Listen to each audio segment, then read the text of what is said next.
Assalamualaikum warahmatullahi wabarakatuh. Saya Nur Fitri Syara Maryani Nangon, Stambuk 2018 10389 akan membahas artikel tentang mengapa bank syariah sulit berkembang di Indonesia. Sebelum itu, saya akan menjelaskan apa itu bank syariah. Bank syariah adalah bank yang menjalankan kegiatan usahanya berdasarkan prinsip syariah dan menurut jenisnya terdiri atas bank umum syariah dan bank pembiayaan rakyat syariah.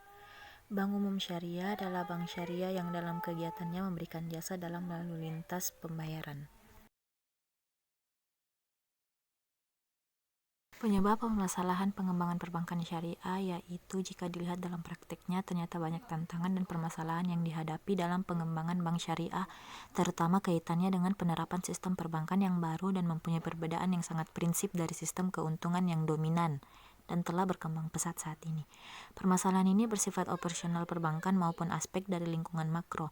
Di antara beberapa tantangan dan permasalahan yang dihadapi dalam pengembangan bank syariah di Indonesia yaitu 1. Pembiayaan modal kerja syariah, yaitu modal merupakan permasalahan krusial senantiasa dihadapi merintis usaha. Setiap gagasan ataupun rencana mendirikan bank syariah tidak dapat terwujud akibat tidak adanya modal signifikan untuk pendiriannya.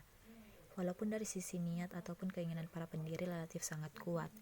Permasalahan utamanya yaitu keraguan pemodal akan prospek dan masa depan keberhasilan bank syariah, sehingga khawatir dana yang ditempatkan akan hilang. Yang kedua, perhitungan bisnis modal yang tidak dilandasi rasa nilai ubudiyah sehingga terkesan hanya untuk mencari keuntungan duniawi dan merasa keberatan jika harus menginvestasikan dananya di bank syariah untuk modal. Yang ketiga, regulasi Bank Indonesia dalam penempatan modal yang relatif tinggi. Yang kedua, regulasi dunia perbankan. Seperti diketahui, fungsi umum undang-undang yaitu melayani masyarakat dan memenuhi kebutuhan-kebutuhan masyarakat. Regulasi perbankan yang berlaku belum sepenuhnya mengkomodir operasional bank syariah, mengingat adanya sejumlah perbedaan dan pelaksanaan operasional bank syariah dengan bank konvensional. Yang ketiga, minimnya sumber daya manusia. Maraknya bank syariah di Indonesia tidak diimbangi dengan sumber daya manusia yang memadai, terutama latar belakang disiplin ilmu perbankan syariah sehingga perkembangan menjadi lambat. Sistem bank syariah memang masih belum lama dikenal di Indonesia, di samping itu lembaga pendidikan dan pelatihan masih terbatas, sehingga tenaga terdidik dan berpengalaman di bidang perbankan syariah baik dari sisi bank pelaksana maupun bank sentral. Pengembangan SDM sangat dibutuhkan karena keberhasilan pengembangan bank syariah pada level mikro sangat ditentukan oleh kualitas manajemen dan tingkat pengetahuan serta keterampilan mengelola bank. SDM memerlukan persyaratan pengetahuan general di bidang perbankan, memahami implementasi prinsip-prinsip syariah dalam praktik perbankan, serta mempunyai komitmen untuk menerapkannya secara konsistensi atau istiqomah. Yang keempat, tingkat pemahaman dan kepedulian umat. Pemahaman dan kepedulian sebagian besar umat mengenai sistem dan prinsip bank syariah belum tepat.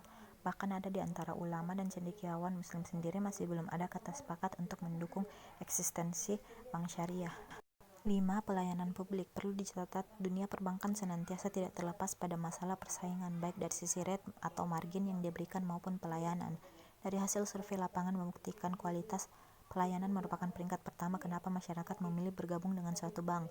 Ternyata bank konvensional berlomba-lomba untuk senantiasa memperhatikan dan meningkatkan pelayanan kepada nasabah. Tidak terlepas dalam hal ini, tentunya juga bagi bank syariah yang dalam operasionalnya wajib memberikan jasa, tentunya unsur pelayanan yang baik dan islami harus diprioritaskan dan senantiasa ditingkatkan. Yang keenam, bank syariah ternyata belum syariah. Jika diamati, hampir semua bank yang ada mulai mengembangkan sistem perbankan syariah. Namun sayang, kenyataan di lapangan praktiknya tidak dapat diharapkan lebih untuk memperjuangkan secara final nilai syariah dalam praktiknya. Keinginan untuk memakai nama syariah tidak dapat dipungkiri menjadi nilai plus tersendiri untuk meraih nasabah muslim. Produk-produk bank syariah diperkenalkan dan dikemas sedemikian rupa sehingga meyakinkan nasabah. Namun di sisi lain, para praktisi bank syariah belum menguasai praktik-praktik syariah dalam lapangan. Terbukti dalam perbandingan beberapa orang yang mencoba minjam pada bank syariah tertentu, namun apa yang terjadi? Ternyata bunga yang mencapai lebih tinggi dibandingkan dengan bank konvensional. Selanjutnya, penyebab lambatnya perkembangan bank syariah di Indonesia yaitu pertama, nasabah masih dianggap sebagai orang yang perlu didorong semangat spiritualnya dengan mengedepankan aspek halal haram dan mengabaikan aspek kompetitif bank syariah. Terkadang nasabah sangat sensitif dalam hal return atau pricing, terutama nasabah besar, kendati hanya berbeda 1% sampai 2% lebih rendah dari deposito bank konvensional. Mereka mudah pindah kembali ke bank konvensional. Kedua, SDM bank syariah masih rendah dalam tingkat pemahaman fikih muamalah atau syariah. Bank syariah membutuhkan personil yang memiliki kompetensi bankir andal dan ditambah pengetahuan fikih muamalah yang memadai.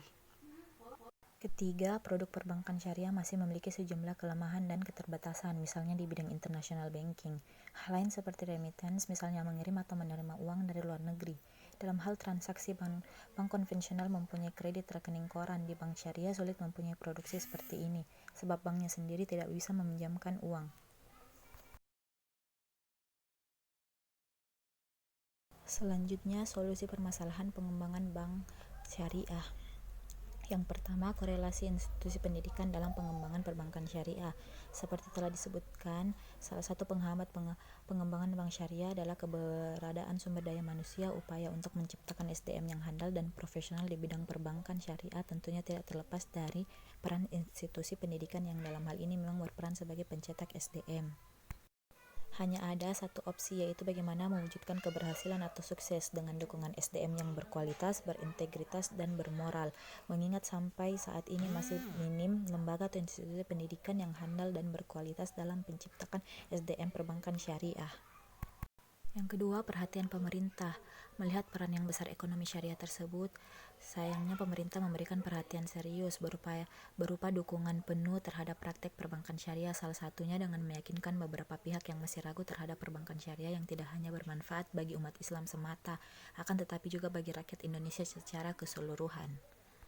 Yang ketiga, perlihatkan peran nyata ekonomi syariah. Praktek perbankan syariah yang adil, yang berbasis bagi hasil selain menguntungkan juga berhasil menggait nasabah dengan indikasi pertumbuhannya yang sangat pesat. Selain itu, praktek sektor keuangan syariah senantiasa bersesuaian dengan sektor real, yang pelaku utamanya adalah masyarakat menengah ke bawah. Makin besar porsi sektor keuangan syariah beroperasi, maka makin besar pula sektor real yang beroperasi, sehingga tidak terjadi ketimpangan antara sektor real dan sektor menengah moneter, serta makin sempitnya jurang pemisah si agnia dan si masakin. Yang terakhir, office network. Pengembangan jaringan kantor bank syariah diperlukan dalam rangka perluasan jangkauan pelayanan kepada masyarakat. Di samping itu, kurangnya jumlah bank syariah yang ada juga menghambat perkembangan kerjasama antar bank syariah. Jumlah jaringan kantor bank yang luas juga akan meningkatkan efisiensi usaha serta meningkatkan kompetensi.